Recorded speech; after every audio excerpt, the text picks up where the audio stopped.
Welcome to Classical Homeopathy with Bill Gray once again. This time we want to talk about the main topic that probably everybody's interested in. What can homeopathy cure? Of course, that's a very extensive list and it's a complex subject, so I'll just do the best I can with it in a short time. First of all, declaring a cure is a dangerous word legally. Um, the legal environment is such that people, especially using alternative medicines, are reluctant and should be reluctant to use the word cure or technically even treatment. So what I'm meaning, I'll try to avoid the word cure per se, but what I mean to talk about is the benefits of homeopathy, where you can get a very dramatic relief of symptoms that can last for many, many years without the need for medications. And that's the way I'm using the term in this context. So we want to see relief of symptoms without the need for medications and their side effects. So if homeopathy can produce that, then that's a successful treatment. Just quickly, in the acute realm, homeopathy became initially famous around treatment for all kinds of acute disease, including scarlet fever, yellow fever, malaria, typhoid, cholera, and so on.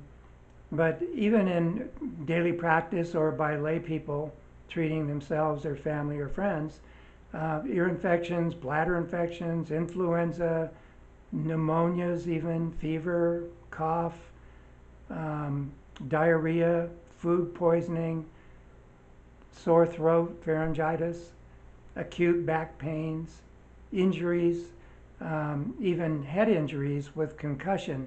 All of these are successfully benefited dramatically with homeopathic remedies. And this is very well known in practice all over the world. To talk about the chronic realm, where classical homeopaths see very good results, and I'm not just talking about myself, I'm talking about other classical homeopaths throughout the world. I'll try to break it down a little bit by systems. On the mental emotional plane, anxieties, phobias, difficulty focusing like ADD or ADHD. Of course, actually ADD and ADHD in children is often misdiagnosed because that it's a normal state of childhood that prefrontal lobes aren't developed until the 20s. And so focus doesn't always meet the standards that the teachers and the parents want of their children, but it's just a natural thing, so that we can't cure. But when it actually is a pathology where they can't do the very things that they want to do themselves to focus on, then homeopathy can help. Depression, homeopathy is a major relief for depression, cure for depression. All kinds of stress management, anger management. Many bipolar cases are successfully treated homeopathically. Even schizophrenia. Typically, of course, these people are on medication and we don't take them off the medication. So cure is kind of ill-defined there. But nevertheless, there's benefit to it. Delayed development in young people, children, delayed development in all kinds, whether it's physical development or mental development, can often be helped. I don't want to promise it as inevitable. Autism is often benefited to the point where they don't have to be in special classes anymore. But it is still a challenge in homeopathic practice, in my homeopathic practice. So I don't want to make claims about that. Sleep disorders, insomnia, major benefits by homeopathic treatment. Pretty much all autoimmune disease is massively benefited by homeopathic treatment without allopathic medication. That can be anything from colitis and Crohn's to, or proctitis, to rheumatoid arthritis, to psoriasis, to ankylosing spondylitis, iritis, even lupus, erythematosus. We see very good relief of symptoms or cures over time. Skin problems, eczema, boils, dandruff. Recently on my mind is hidradenitis suppurativa. Very good results in those cases. Even the perspiration of palms and soles in people who are kind of nervous and anxious is benefited. Alopecia areata due to stress is a big benefit with homeopathy. Vitiligo is good and bad. Mostly my experience is that it's very difficult to treat, but I hear other homeopaths claiming wonderful results with that. I've seen some results myself. Migraine headaches, Bell's palsy, trigeminal neuralgia, actually all kinds of headaches, cluster headaches, so on. TMJ, ailments of the head, in other words, are amenable to homeopathic treatment. Allergies and food allergies are a major part of practice. In the eyes, iritis, conjunctivitis, various complaints such as that are pretty readily treated by homeopathic treatment, but not glaucoma.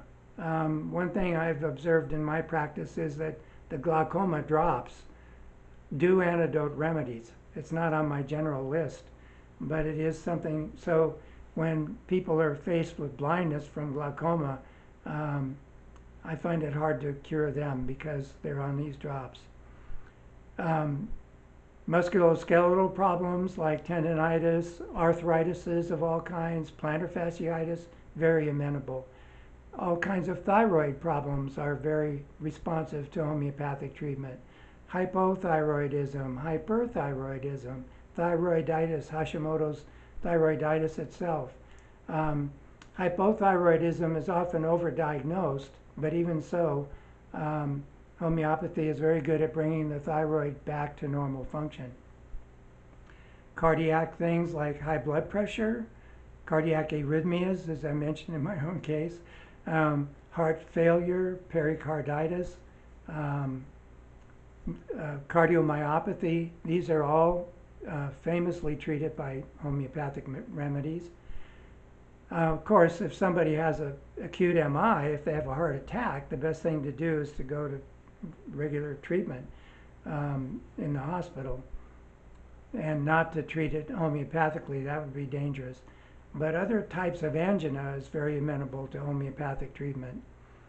It's also, homeopathy is not too good at valvular treatments, treating aortic or mitral valve disorders. In the lungs, asthma is a very major way that homeopathy is famous throughout the world. But COPD, where the tissues have actually broken down and there's a mechanical problem, our results are pretty limited in that realm. In the digestive realm, gastroesophageal reflux disease, irritable bowel syndrome, constipation, diarrhea, even hepatitis, peptic ulcers, all of these are very amenable to homeopathic treatment. I would put one limit on gallstones. If they're small and can pass easily, that can be treated. But if they're large, the homeopathic remedy may actually prompt the body to try to eliminate the gallstone. That could be a real problem. So surgery is probably a better solution in that case. Kidney problems are famous in homeopathy. Kidney failure, interstitial cystitis itself, pyelonephritis, glomerulonephritis, lupus, as I mentioned. Those are all treatable homeopathically. Neuritises and neuropathies and even multiple sclerosis are neurological conditions that can be treated homeopathically. But ALS, I would say, is not very treatable. I've got a few good cases myself, but many failures, unfortunately. So I don't promote homeopathy for ALS. And it's been my observation, and I've surveyed other great homeopaths that are friends of mine, and we all kind of agree that we're limited in effectiveness for Parkinson's disease. And thank goodness there are some management medications that can help with that. So you've probably noticed a few major things that I haven't talked about, and I'm seem to be avoiding. One is cancer. Most classical homeopaths would not recommend avoiding standard treatment for cancer. Partly it's the legal environment, but also standard treatment is getting better and better, and it's an easier way to proceed for most patients and their families. But we can still treat people and help them to get over the side effects of the surgeries or the chemotherapies. Diabetes is a major endemic issue throughout the world nowadays. We are not good at bringing down the blood sugar per se. So diabetes is mostly a lifestyle issue, and we're not too good at curing that. It's not, in a sense, it's not a disease, it's a lifestyle issue. But secondary side effects of prolonged diabetes, we can help. Neuropathy, retinopathy, kidney problems, and so on. Same idea with obesity. That's a lifestyle issue. We can improve overall well-being and general health and energy, and that can help with obesity, but it's not a direct, we don't have remedies that'll just melt the weight off of you, even though there are people who advertise that. Sleep apnea is another one. It's a major issue that does now have medical solutions, allopathic medical solutions, with CPAP machines for sleep apnea, or even surgery. It's a mechanical problem, and so homeopathic treatment is not too good at mechanically limiting problems like that. A mechanical solution for a mechanical problem is a better solution than homeopathy. So I know that was a mouthful. Thanks for listening, and we'll see you next time.